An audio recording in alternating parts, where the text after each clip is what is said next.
Puji Tuhan, Shalom. Selamat siang teman-teman dimanapun Anda berada pada kesempatan siang hari ini. Kembali berjumpa dengan saya di channel Perianto Zamasi. Dan pada video saya kali ini teman-teman, saya akan sharekan kepada kita bagaimana ketika seorang ustadz menjelaskan bahwa kelompok-kelompok terorisme memang itu adalah musuh kita bersama.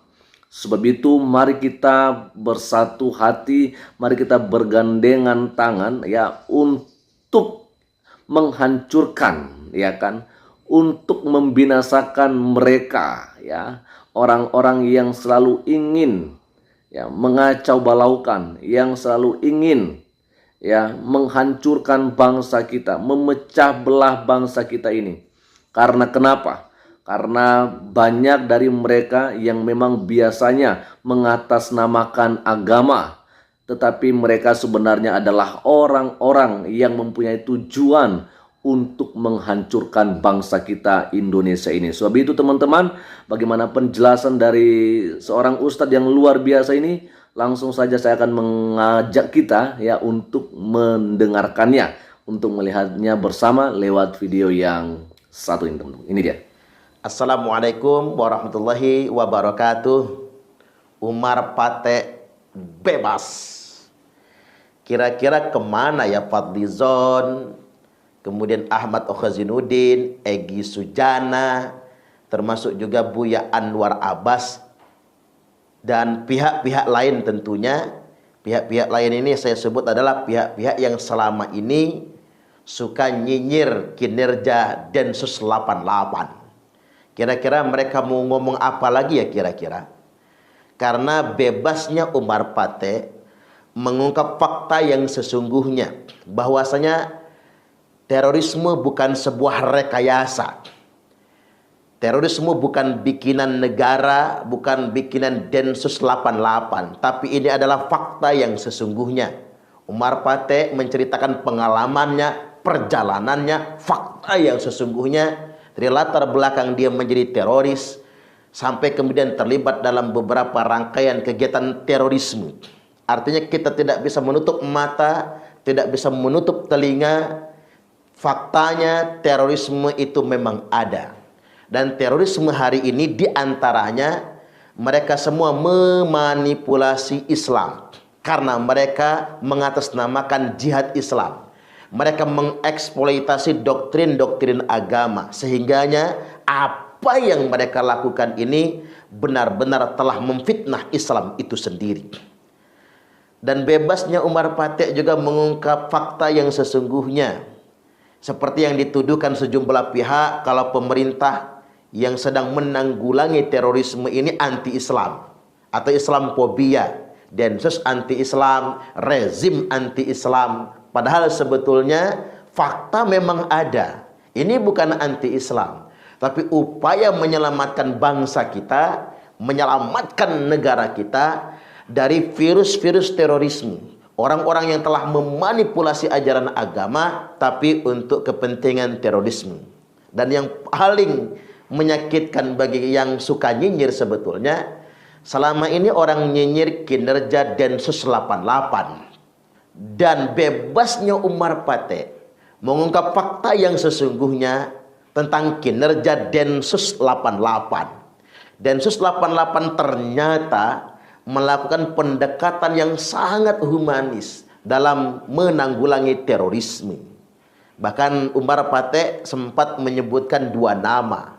Irjen Rudi yang menyebutnya ketika ditahan di Pakistan dengan pendekatan yang sangat humanis, yang sangat bersahabat dan bersaudara. Dan itu menjadi pangkal Umar Pate dapat hidayah untuk bertaubat dan berkomitmen untuk kembali setia ke negara kesatuan Republik Indonesia. Juga menyebutkan sistem baru yang ada di Densus 88 di bawah kepemimpinan Pak Irjen Pol Martinus Hukom, dan juga menyebutkan nama Pak Brigjen Pol Arif Mahfudi Harto, Direktur Idensus sekarang, tentang bagaimana pendekatan Densus 88, berkunjung ke keluarga, ngobrol bersama, makan bersama, betul-betul dimuliakan.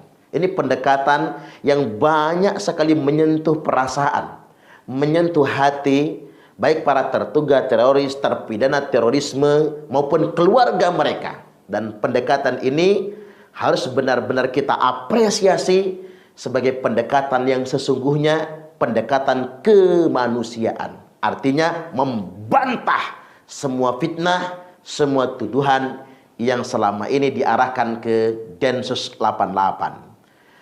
Dan yang berikutnya ini tugas saya dan tugas kita semua para penceramah agama, para penyampai, untuk menyadarkan kepada segenap umat bahwasanya semua kelompok-kelompok yang mengatasnamakan Islam tapi untuk kepentingan terorisme, sama sekali mereka tidak mewakili Islam. Bahkan apa yang mereka lakukan tersebut bertentangan dengan nilai-nilai Islam itu sendiri. Memang orang awam cenderung mudah sekali ditipu dengan bahasa-bahasa agama. Apalagi orang dikit-dikit ngutip ayat, dikit-dikit ngutip hadis.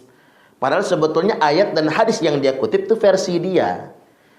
Pemahaman dan penafsirannya menurut dia, menurut hawa nafsunya.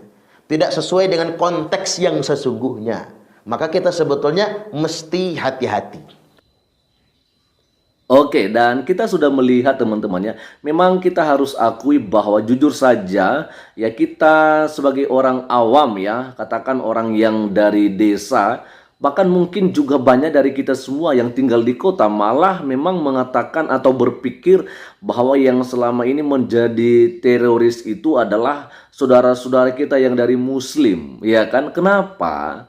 Karena memang kita melihat bahwa yang suka melakukan yang namanya kejahatan-kejahatan terakhir-terakhir ini, baik itu ada yang namanya bom gitu teman-temannya, itu memang mereka selalu membawa-bawa nama-nama agama gitu loh, mengatasnamakan agama, sehingga kita pun berpandangan bahwa mereka ini pasti orang-orang Islam, ya kan? Saya pikir begini ya, ini hanya menurut saya teman-teman ya. Sebenarnya mereka memang beragama Islam, tapi mereka mungkin ya kan, mungkin tidak mendalami sebenarnya bagaimana ajaran Islam yang sebenarnya begitu. Akhirnya apa yang terjadi, mereka keliru dalam memahami ajaran Islam itu sendiri, dan akhirnya membuat mereka lebih mengutamakan ya pandangan atau prinsip atau tafsiran mereka sendiri, sehingga tafsiran yang sebenarnya soal ajaran Al-Quran atau hadits itu sendiri sebagai kitabnya saudara kita Muslim, mereka ya katakan memutarbalikan atau tidak lagi sesuai dengan tafsiran yang sebenarnya, sehingga apa yang terjadi teman-teman ya, mereka melakukan sesuka mereka, ya kan? Maka itu sebabnya saya pikir bahwa mari kita benar-benar di sini bisa membedakan teman-temannya, karena tidak semua saudara kita Muslim itu memang teroris, tapi memang ada dari mereka juga ya, dan mungkin ada juga yang dari agama Kristen ya, orangnya, oknumnya maksud saya teman-teman ya, tapi tidak berarti bahwa itu adalah ajaran dari Kristen atau adalah ajaran dari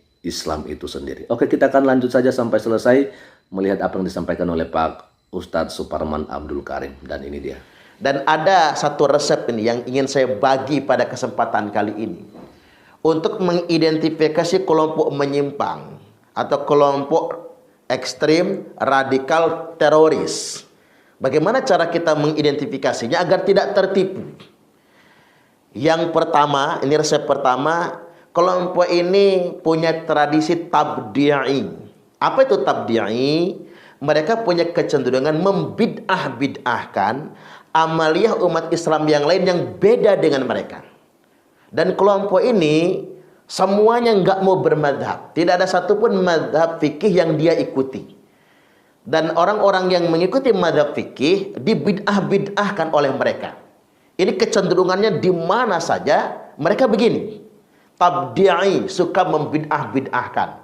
Baru kemudian naik kepada ciri yang kedua, yakni takfiri. Mereka mudah mengkafir-kafirkan. Setelah mereka membid'ahkan, nanti mereka cari format bahasanya, mereka cari dalil sekenanya, dicocok-cocokkan untuk mengkafirkan umat muslim yang lain. Untuk memurtad-murtadkan umat muslim yang lain. Ini kebiasaan mereka. Akhirnya orang dianggap mereka keluar dari Islam. Apalagi mereka merujuk Syekh Muhammad bin Abdul Wahab tentang 10 pembatal keislaman. Rata-rata itu. Semua, 100%. Kelompok ekstrim radikal teroris dimanapun selalu ngacunya fatwa Syekh Muhammad bin Abdul Wahab, yakni tentang 10 pembatal keislaman. Makanya kalau kita ngaji, orang kemudian mengajarkan tentang 10 pembatal keislaman, mau apapun jubahnya dan kedoknya, dia mengarah kepada ajaran radikal, mengarah kepada ajaran teroris. Karena itu sudah tangga yang kedua, tangga ekstrim, takfiri, mengkafir-kafirkan. Nah, gampang bagi mereka mengkafirkan yang berbeda dengan mereka, kemudian mengkafirkan pemerintah. Setelah mereka mengkafirkan, maka kemudian mereka akan naik menjadi khariji. Apa itu? Melepaskan loyalitas. Makanya doktrin mereka adalah al-wala wal bara. Melepaskan loyalitas kepada pemerintah yang sah. Di awal al-wala wal bara itu bagus. Berwala kepada Allah, berlepas diri dari tagut atau setan atau iblis. Itu bagus. Tapi mereka kemudian mengeksploitasi doktrin al-wala wal bara. Mereka harus setia dengan pemimpin internal mereka di kelompok teror tersebut. Lantas kemudian mereka wal bara, mereka membebaskan diri dari negara. Jadi mereka tidak mengakui pemerintah yang sah, mereka tidak mengakui negara yang ada, maka sah mereka menjadi kelompok khawarij. Orang yang sengaja melepaskan diri dari loyalitas kepada pemerintah yang sah, yang disepakati, dan dari negara yang ada. Jadi definisi khawarij itu sangat sederhana sekali. Berlepas diri, berlepas loyalitas kepada pemerintah dan negara yang ada. Itulah mengapa Rasulullah sallallahu alaihi wasallam sampai bersabda, "Man kharaja minat tha'ah wa faraqal jamaah," barang siapa yang keluar dari ketaatan atau loyalitas kepada pemerintah yang sah, wa faraqal jamaah, lalu dia tidak menganggap negaranya lagi, memisahkan diri dari negara yang ada, famata, maka dia mati, mata mitatan jahiliyah, matinya mati jahiliyah. Mimpi mereka mati syahid, tapi mereka melawan pemerintah, melawan negara, bukan mati syahid, tapi matinya mati dalam keadaan jahiliyah. Dan satu pesan lagi, ada yang awam nanya sama saya, "Ustaz, ngapa sih kita memerangi mereka? Mengapa kita menolak mereka? Wong mereka tuh rajin sholat, rajin ibadah, rajin puasa, dan lain sebagainya." Untungnya kita tidak perlu capek-capek cari jawaban. Nabi langsung yang menjawabnya. Apa kata Nabi?